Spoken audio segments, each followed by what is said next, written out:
Good evening, and today's headlines. The IW campus lawn is set to come alive with the vibrant colors of the Nepali Festival of Spring next Wednesday. The campus nurse is urging students to double-check their vaccination records before registering for future classes. After National Eating Disorder Week, we sat down with a school counselor to discuss this issue and potential solutions for raising awareness of eating disorders on campus. Looking for a job on campus, the Office of Student Development now has 2 positions available. The application deadline is fast approaching.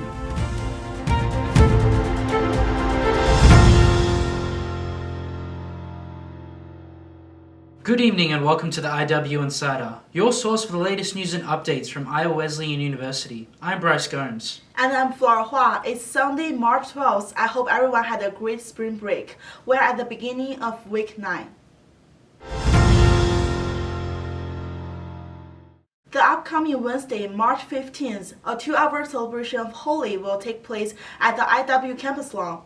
The participants are expected to engage with colors, water guns, and water balloons, and many more. The Holi event aims to promote cultural diversity and celebrate Nepali traditions on campus. Participants are advised to wear comfortable clothes that they don't mind getting dirty, because the festival traditionally involves smearing color powder on each other. Today we're glad to have a Nepali student, Slisha, on the phone call with us. Hi, Slisha. Hi, Flora. Thanks for having me as well. Would you like to introduce yourself a little bit?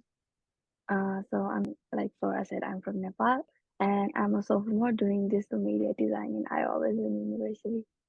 Yeah, and what is the Holi event, and what is significance in Nepal? So Holi basically means the festival of colors, and with the colors we also play with water. So it's like celebrating good over bad, like any other Nepali festival. And it's also one of the main festivals of Nepal. And it also means that we're celebrating the incoming of spring. So it means that winter is gone and spring is coming. And from your experience, when it comes to the Holi event, what is the first thing pop up in your mind? It's colors. For sure, it's colors because it's festival of colors. And yeah, I also think about my friends. So like in our Nepal, house don't have roofs, okay? They have like balconies. So we used to throw water bombs at each other, to our neighbors' children, because we were friends. So we used to throw water balloons to them from balcony to balcony. So I remember that a lot. So how do people in Nepal celebrate this festival, and what are some common traditions and customs that's associated with this festival? So adults usually put little bit colors on each other's face, and then I think that's it for them. And then they start cooking food for the children. But on the other hand, children goes like super wild. There are colors everywhere on the road. There are water bombs all over the road, and yeah, I think it's most fun as a child. And finally, what are some suggestions from your experience for the people who are going to participate in it? So in Iowa, Wesleyan, Holi will be celebrated on March 15th, Wednesday, and I encourage everyone to join us because it's super, super, super fun. And you don't need anything; you just need a white T-shirt, and that's it. Just be present there; it'll be super fun. We're gonna play with water. We're gonna play with colors, and it's gonna be lukewarm water like last year. So it's not gonna be that cold. So I hope everyone joins us. Thank you. Great, thank you for joining us today to share your culture and introduce Holi to us, Slisha. So if you are looking for a fun and a memorable way to celebrate the arrival of spring, be sure to join in the Holi celebrations on Wednesday, March 15th at 2 p.m. at the IW campus lawn. Thank you. Thank you. Yeah, that Holi event sounds very fascinating, especially after hearing what Slisha had to say. Yes, it is. Bryce, don't you have some updates from the nursing room that you want to share with our audience? Yes, I do have a very important update from the nursing room. Let's take a closer look. Looking forward, we have registration coming up mid-March, so that'll be the time when you're registering for all those classes for summer semester as well as fall semester. And just know, you may have already seen this, but if you have an email from me, reminding you to turn in vaccination records, your immunization records to me. Those are things that I need. Otherwise, you may not be able to register for classes on time. If you are missing things like your measles, mumps, and rubella, things like your TB test results, those are all things that would have a hold on your account. So make sure that you are getting all of those documents into me. You can bring them into my office. I'm happy to scan them for you. You can also, if you have them back home, say they're not with you, you can have your parents or guardians send in a photo of them, and you can just email those to me at campusnurse at iw.edu, and then I can upload those into your file, and we can get those holds released on your accounts. So, but if you have questions about where can I go if I don't have those vaccines, so if you live on campus, just know it's mandatory to have 2 doses of measles, mumps, and rubella. And if you don't have those and you need to get that updated, you can go to the Henry County Public Health Department. And they are just a couple blocks away from campus. That vaccine will cost $110. So make sure if you can check your vaccine records to make sure that you haven't gotten it in the past. You can save yourself some cash. So. Otherwise, they also will provide TB testing, so those are $20 cash, and they will do immunizations walk-ins on Tuesdays, Wednesdays, and Thursdays. So let me know if you have questions about that, but something to be thinking about as we get closer here to March and those registration days. A brown bag event co-hosted by Iowa Wesleyan University and the Harlan Lincoln House Museum has drawn people's attention to an important chapter of Iowa's history. Some of the audience are even from miles away. Our reporter has more. Paul Jewell delivered a speech entitled The Herbert Hoover Family's Iowa Homecoming during the first Brown Bag event in March. Jewell is not only a historian, but also an author and an executive committee member of the Friends of the Harlan Lincoln House. The event was held at the Social Hall of Iowa Wesleyan University. It attracted audiences from Burlington, New London, and even Iowa City, where people drove miles to join. Here Mr. Hoover is pausing briefly. The speech by Jewell shed light on the history and significance of the Hoover family's return to their Iowa roots. I just think that Iowa has a proud history, and I really like for the people of the Mount Pleasant community to become even more aware of that. I love it. It gives the community a chance to come on the campus of Iowa Wesleyan, and we always try to put out something of interest to community members, usually Iowa-based information.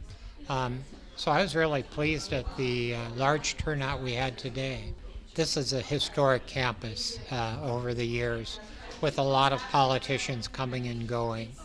Mr. Hoover didn't spend time here, but he would have known certainly of Iowa Wesleyan and been proud of the liberal arts colleges we have here in the state of Iowa.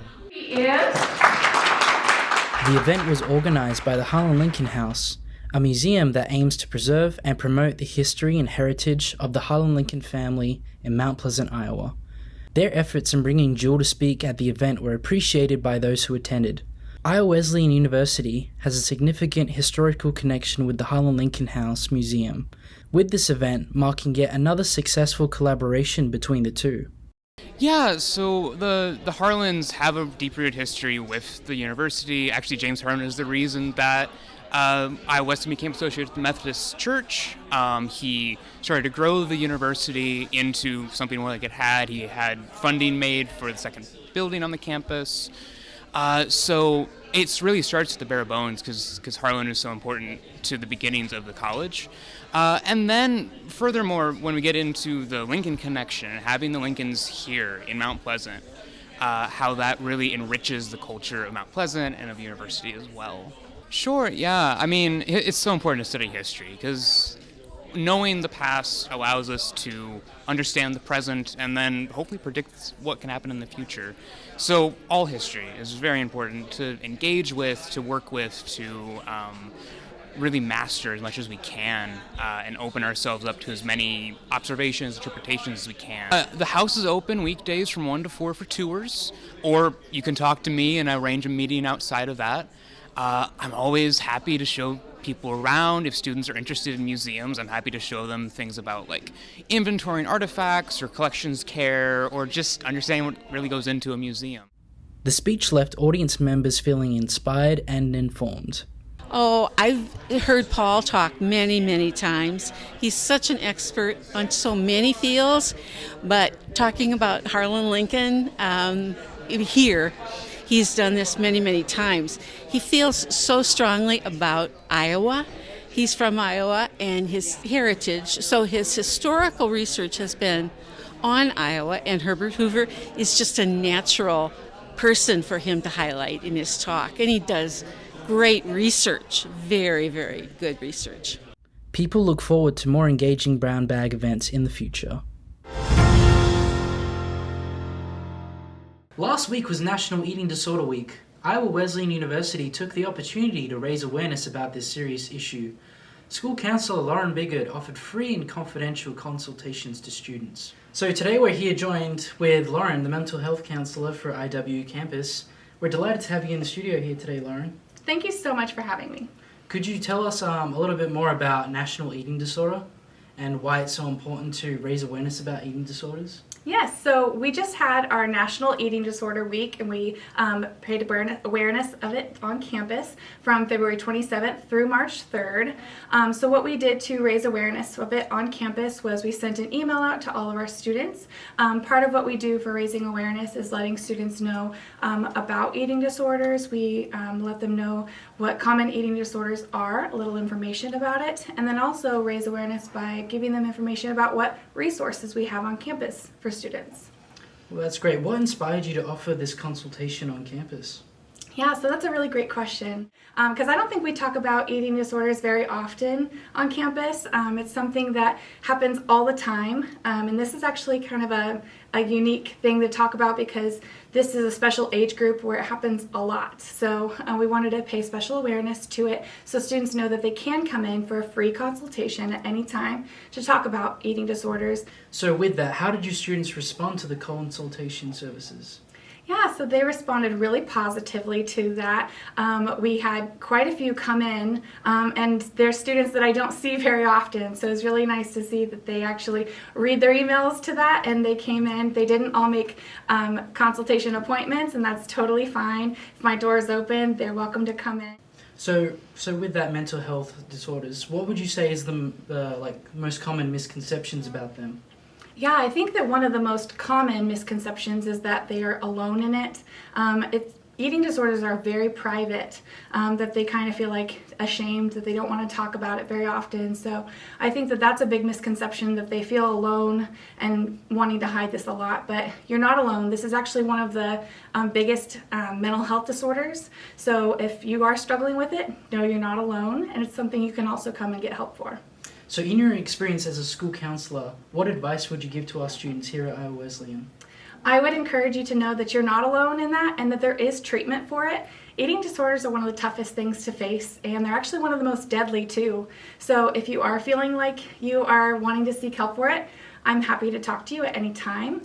And we actually have a really new service that's new to students this year called TimelyCare. It's an app and an online service that students can have for free. You don't need to pay for anything, you don't need insurance. And so we're really pushing TimelyCare as a good accessible service that they can have, and you can seek doctors, you can have counselors, psychiatry, and then even health coaching, which has dietitians and nutritional services, registered dietitians and everybody that you can talk to if you have an eating disorder. So they're just stacked with all sorts of resources, and it's free at your fingertips 24/7. Thank you again, Lauren, for joining us today in the studio and for explaining to our students what TimelyCare is. We'll be sure to see you next time. Thank you so much for having me. Thank you. Now we have amazing news. The Office of Student Development is now hiring. The office is accepting applications for the roles of resident assistants and the Tiger Guides for the upcoming academic year from 2023 to 2024.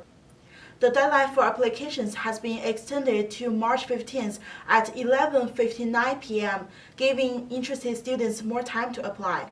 Applicants can choose to apply for one or both positions, as the application and interview process will be coordinated together. Successful RA applicants will be rewarded with a scholarship covering their room costs for the year, while Tiger Guides will receive a stipend of $250 for their assistance during the new student orientation in the fall. It's worth noting that both positions require returning to campus early in August for training. For those interested in applying, click on the link in our discussion box down below or scan the QR code. For any further details or questions about this position, please reach out to Tim at this email. Seize this excellent chance to participate and increase your earnings before it's too late. Moving to the weather segment, this is your upcoming forecast for the week in Mount Pleasant, Iowa.